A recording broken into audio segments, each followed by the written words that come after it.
a whole lot of great art is made under constraints, under the constraints of all kinds of things, and that's one of the cases with Hey Jude and Duane Allman recording with Wilson Pickett. Both were not able to go out to eat with the white members of the Fame Gang. Eventually they're called the Swampers.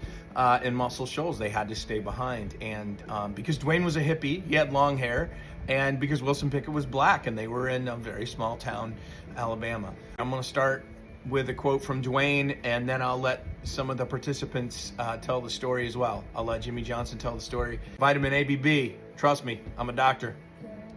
Rick Hall invites Duane by telegram to come to Muscle Shoals for this Wilson Pickett recording session. Duane says, Wilson Pickett had 4 guitar players there, and I was the 4th. It was a little like sitting at the back of a football game, watching everyone else. I was sitting around and thinking about Hey Jude, so I suggested it.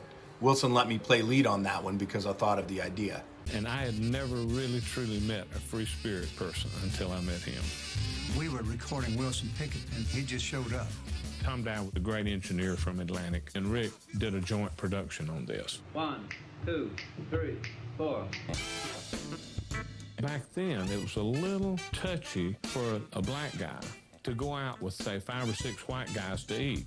And Duane was in a precarious situation. He had long hair.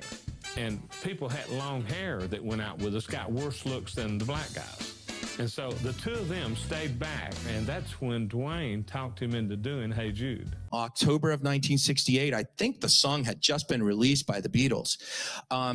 Wilson Pickett didn't want to do it for any number of reasons, but I don't think he was really all that familiar with the song, maybe, but because whatever ends up happening, it's pretty magical. But yes, Duane, through his persistence, he's on this session.